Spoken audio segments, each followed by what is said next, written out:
I had some thoughts yesterday while doing some work, laying some tile with one of my children.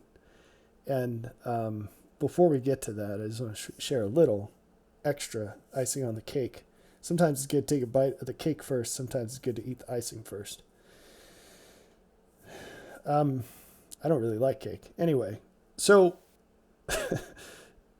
I was following my own principle of having a child with me when I do things like this. And the main reason I do this is for the benefit of the child. The work almost always goes slower, but you get the stacked benefit of not just getting a job done and progressing whatever it is you're trying to do, but you have quality time with your child, and hopefully you impart skills, not just skills that are directly related to the thing you're doing, but you don't realize the implicit lessons that you teach just by spending time with your kids, because things come up or they see things that you don't even notice, and there's a transmission of value. And so I try to take advantage of this, and this is one way I prevent regretting the past as my kids grow older. Um, so we got started, and I was starting to lay out. We were joining into an existing area, doing a relatively large project piecemeal. And he said, "Don't you want to move that where the seam is going to be between these tiles, because it won't exactly line up with this other portion?" And I said, "Well, it's technically a different area of the house. I don't think it really matters." And then I paused and I was like, you're right. And this was my process. I said, what amount of work would it take to do it the way he's suggesting? And it was a minimal amount of work because we really hadn't started yet. We only cut 2 tiles so far. And then I saw the future, and I saw myself standing there and looking at the work and thinking, without, in this scenario, my son had not suggested the idea, so I'd never had it before, but I had it then. And I knew that if he hadn't said that, there would have come a day where I was standing there feeling regret. And when you feel regret, emotions are a really important topic, man. But when you feel regret, usually there are different factors that influence its intensity. And one of the things is how much effort you've put into going down the wrong path. So if you make a simple mistake, who cares? Like if you put an envelope on the wrong shelf, it's like, well, who cares? Just move it. But if you, I don't know, we have 3 tons of rye. That's an odd thing to say, in a shed. And if it's in the wrong place, I mean, moving 3 tons of rye by hand is an enormous thing. And then you're like, oh my gosh, I'm full of regret because that was a lot of work and it was the wrong thing. So if you're going to spend a lot of time and money on something, you'd like it to be something that gives you joy when you experience it, not something that gives you regret. Anyway, I went through this very vivid experience in just a half a second. And I said, you know what? You're right. Let's do it. And I said, thank you very much. And I was so deeply grateful. And it's funny, I don't know. I live in a very weird world where I experience more intense feelings than anyone I know that's a mortal being. I always have to add that caveat. But I have to use the words that everyone else uses, because although I know a lot of you think that I don't do that, maybe I could be better at that. But because I speak English as a second language. But anyway.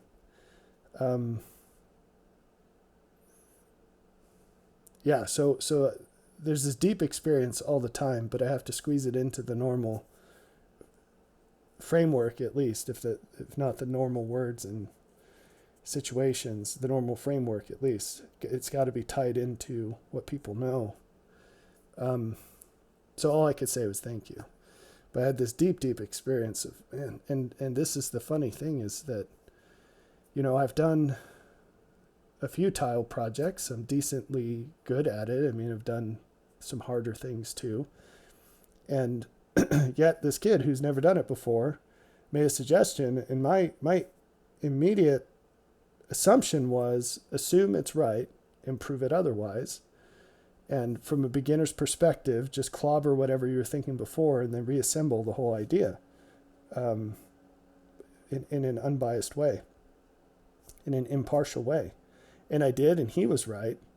And I was so much happier than I would have been if I was right. And it's such a simple little thing, but that is very different from how people tend to be, and it is how we ought to be. And it speaks volumes about the evaluation of putative truth. And it's nice that once you start to learn those principles of evaluating putative truth, you get practice all day long, every day. All day long, every day. You get an opportunity after opportunity to choose which road you're going to go. And it grows brighter and brighter towards a perfect day, or darker and darker towards the opposite, towards anything else. It's not a line where brighter and brighter is on one side and darker is on the other. It's a narrow and straight way, and anything else, you turn to the left or the right, you fall off, just the same as if you go backwards. I don't like the term backsliding, by the way. It's a scriptural term in the English translations, but if you look at the words it's translated from, it's rebellion. You're either for him or against him. There's no other option. Anyway, so I decided to take a gamble and teach my son, instead of just being a gopher, I wanted to teach him how to cut tile. And that's interesting because he's young. But it's almost always the case that I find kids are more capable than we think they are. And so where you think there's a limit, just test it and see what happens. Safely. Don't give them dynamite, but give them an M80 and see what they do with it. Firecracker. Start with a firecracker. So anyway, so here's some lessons that I noticed with this, because he was able to do it. He cut almost all of the cuts that we ended up using, and it was a hallway, so we had to do a lot of cuts in narrow space. And all I did was I said, here is how to do it, and I showed him, and then I supervised him doing one cut. I said, we're good, and I went inside, and he was the cut man after that. And I came to inspect on 2 occasions, and on both occasions he was doing it other than the way I showed him, and I corrected him for that. But whatever. He managed to make all the cuts. But one thing I noticed when I came to check up on him, and I was suspicious about this because of the result of the cuts, which it was sufficient, but less good than it could be. Less good than if I had done it. And I had imparted to him exactly my process. So he was scared of the blade. And if you've never cut tile before, it's an odd thing. When you cut wood, the blade's flying really fast, and it's a scary thing, and wood can fly out of there and really hurt somebody. You can cut fingers off, and it's crazy. A tile saw, it's not a serrated blade, it's just a disc that has little bits of diamond in it. And it's just a grinder. It doesn't move as fast, and it's mostly just the momentum of the blade and the grit on the diamonds, and it just grinds away the tile. It's slow. So I haven't tried this, but if you were wearing gloves, you could probably touch the blade and no big deal. But anyway, you can get all the normal table saw rules of safety apply, but you can push the limits a little bit more than you ever should with a regular table saw for cutting wood. So I explained this to him, and I said, don't put your hands here. Whatever you do, don't do this, this, or this, but pretty much everything else is fine.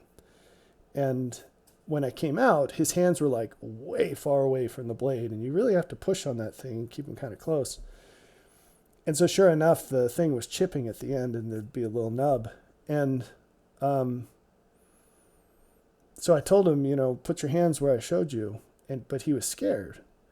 And here's some lessons. in this very long-winded, what should have been a very short video. And the applications to life, that's the important part. If you're scared with a tile saw, you'll fail even on the simple cuts. And then you'll be unable to make simple corrections. So when you cut a tile and there's a little nub at the end, because you didn't quite cut it quite right, you have to support it as you're pushing it through, which means your hands kind of have to get on either side of the blade. And if you don't do that, if you're holding it too wide, it's much more likely to snap at the end. And then you'll get a nub. As long as the nub's on the correct side of the cut, you just pass it over the blade, grind it off, no big deal. But if it's on the wrong side, you just wasted a piece. And the important part is that this is on the most normal of cuts that you have to do 1 million times when you're laying tile. So how does this apply to normal life? If you're scared of the things that everyone has to be able to do, you're not going to engage life anywhere near the way you need to, even to have a normal life. And then when you make mistakes, which are going to be much more common than they would otherwise be, because you're scared, you're half-stepping, you're not going to be able to make the corrections because you're too scared to get close to the blade. He came in a time or two and said, I know this isn't perfect, but I don't want to hurt myself, so I couldn't fix it. And I'm like, nah, get back out there and fix it, right? Second thing, if you're scared, you'll be unable to make the more complicated cuts. So the easiest cut with a tile is like, here's the tile, and you cut it just right down the side, right? That's a quick cut. But I don't have here's another thing, post-it notes. If you've got a longer or wider tile, right, it's more complicated to do a cut like this, which is called a rip. To rip down the tile, because it just takes longer and there are more opportunities to break it. But the more complicated cuts, they're a lot more common than you think. So if all you can do is the normal cuts, you'll never be able to finish a job. And like every room has door frames and edges and things, corners. So if you can't do the more complicated cuts, you're in big trouble. And how does that work with life? I mean, there are problems all the time that exceed what we consider to be normal. So it's very normal to have above normal problems. And if you're scared and you're half-stepping in life and you never figure out how to handle yourself around scary things, around things that obviously have danger, you're in trouble. Because you'll never be able to complete anything, really. You can make progress, but you'll never complete anything. Now, what about the ripping, So what I mean by a complicated cut, so instead of doing this, you have to like cut a corner out or something. That's what I mean by complicated. On the rips, that's simple, but it takes a lot more time and a little more effort than the normal simple cuts. And what's that like with life? There are so many things that you cannot do in an hour or a day or a week or a month or a quarter or a year. There are things that take a decade or more of sustained effort. And just like with ripping a tile, you have to pay attention the whole time, because in spite of all the time you've invested, if you mess up right now, which all you need to do is deviate from what you've been doing, but on the flip side, you don't have to do anything new. You just have to stay with it. This is like keeping your weight under control. If you stay with it, it's the easiest thing in the world to do. It just takes constant attention and sustained small effort. But if you let yourself go for 3 months or a year or 3 years, now you've got a really big problem where you just had a tiny little thing before. And there are many, many, many examples. I'm just using that one. Not to rip on you. So at some point we needed to rip 2 tiles for the end of the hallway, and I showed him how to use the fence, and he was more comfortable with me doing that. I said, okay, cool. I mean, you've definitely made a lot of progress today. We'll just let you observe this one. Mostly just because I was really tired and my back hurt and my knees hurt and I was hungry and I was ready to be done. So I went ahead and did that. I acquiesced to his request. But then he helped again because I was about to change the fence around and do these other tiles. And he said, don't you want to do this other thing first? I said, 100%. You're right on. Thank you for keeping me straight. So that helped us a lot more than it would have helped for him to do the ripping. And that's actually not on my list here, but I'm just thinking of this now. Many of you, this is a normal human thing to do. I'm not cutting you down. Many of you have this thought that if you're not Superman or Superwoman, you can't do anything that's valuable. That is so false. It is not even funny.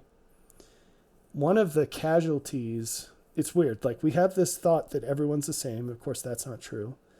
And then this other distorted view of there are people that are better at some things than others and everyone's different, whatever. But that means that if you're not the best who's ever lived on something, it's not your problem. And also there's nothing you have to contribute. We really need to learn to think in terms of ecosystems and networks. And that all sounds super complicated. It's not. What I was talking about with my son, he was literally just standing there. That was all at the very end of the project, there wasn't really much more he could do. He was just hanging out for emotional support. But because he knew we weren't done and that there would be things to do, and he was committed, credit to him. And so he was watching.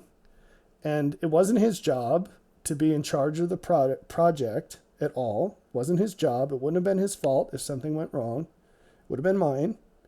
And yet he noticed that when I sent him out to cut one of the tiles that was left, he noticed the fence was still set up and we had one more at the end to cut in place that needed that to be that size. And he came back in and he said, Dad, don't you want to cut the other one before we change the fence? Because won't that save time? I said, 100%, dude, 100%. Good job. So I went and I cut that one and then went back to what I was doing. He took off the fence, did the other cuts, and we got done. It probably saved us 5 minutes. So, and the tile was exactly the same size because the fence was already set. Anyway, back to the list here. So don't underestimate what you can contribute in a network.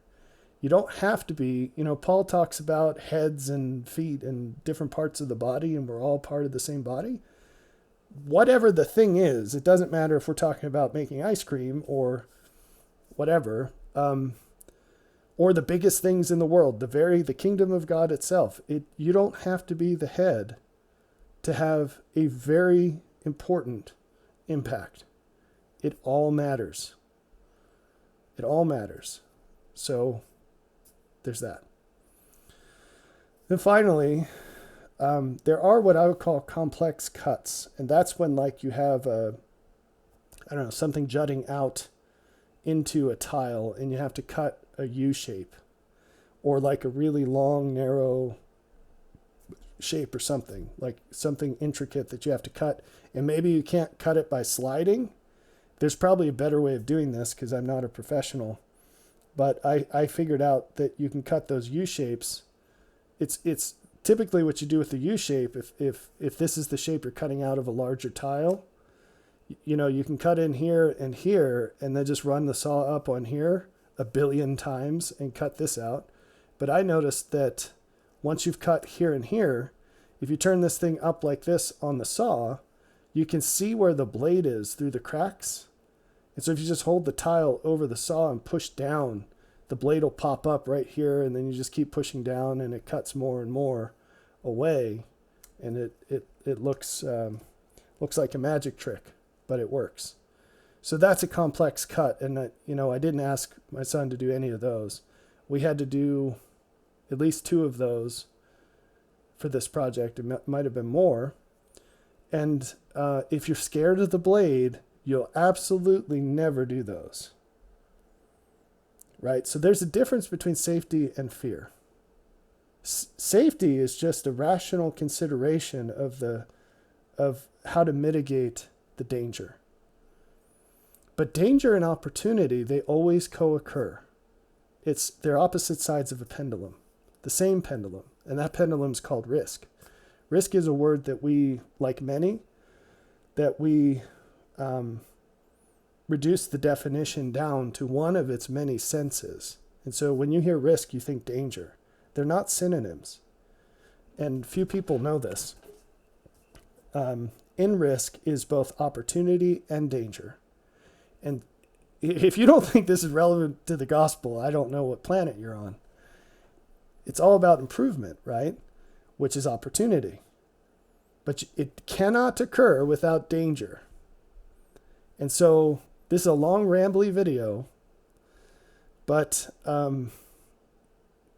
these things co-occur, and you have to learn how to maximize the one while minimizing the other. You have to take away from the danger side, mitigate it.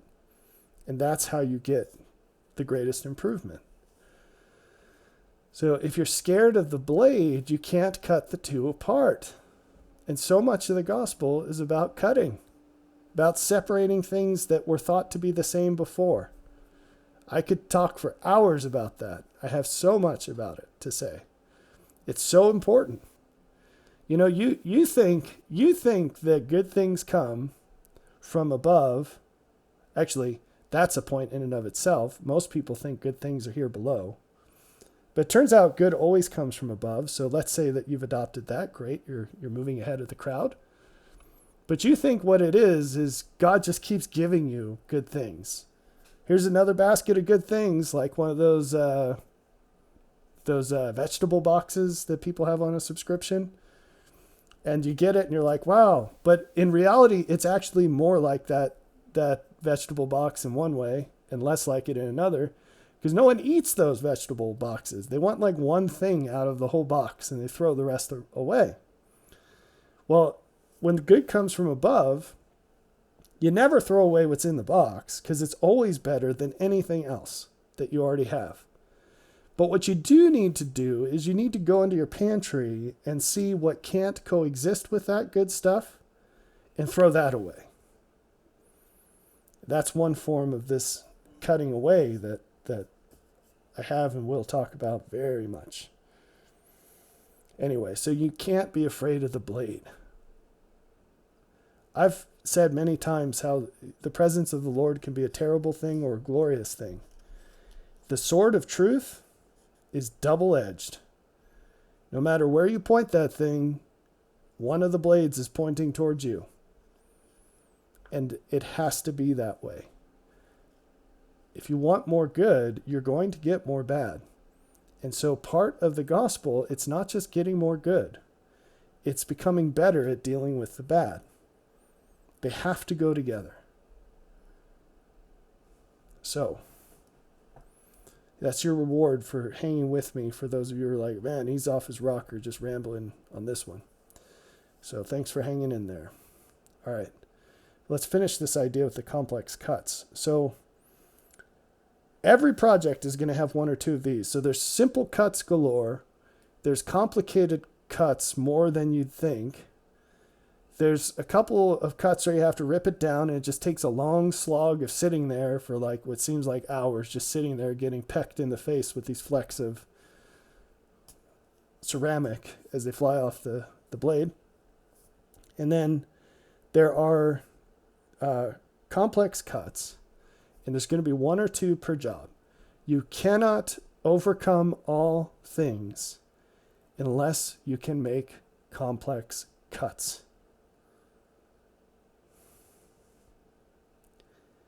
And a beginner can't do it alone.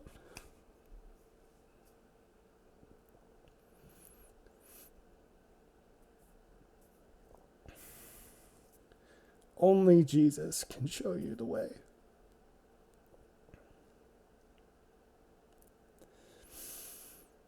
And even when he uses servants to teach you these things,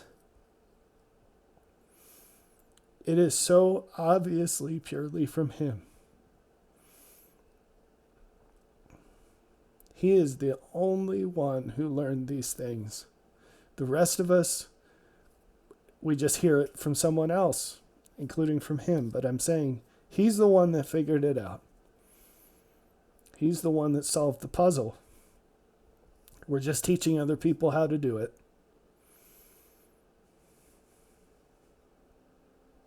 Now, one other very important idea about these complex cuts. Very frequently, they break as you're making them. It's this jigsaw puzzle crazy piece that you're making. And very frequently, they break as you're making them.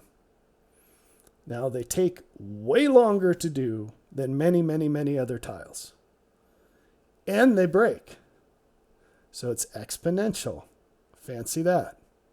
How long it takes is exponential. It's just one tile. It's just one tile, but it's equivalent to many other tiles in the time it takes. And the skill is greater than them all. These are very important properties. And it's going to break more often, and that's okay. You try for it not to happen, but when it breaks, it's okay. You make another one. And every time you make another one, unless you're really, really tired and your back hurts and your knees hurt, it'll be better than the one you made before. I've said this before, I'll say it again. God can only communicate to us through the limits, up to the limits of our language.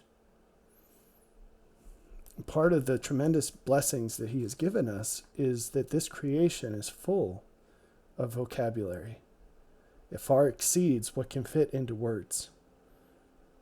And just as he is the word and he is much greater than any words, in between those two things are all of his creations, and they serve as a vocabulary of light. And so one property of having light is being able to see the light. And you can use the light to communicate what was previously unseen. So you bring light to the darkness. So don't take for granted all of the situations around you. Because when you open your mind to the volume, the true volume, or a truer idea of the volume of the love that the Lord has, you realize in every moment of every day, he's trying to show you something. Every moment of every day. The full measure of the message is, he's saying, I love you.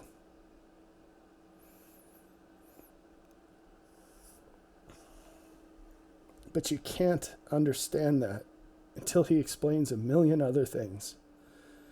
And even then, he just keeps piling it on because he's never done.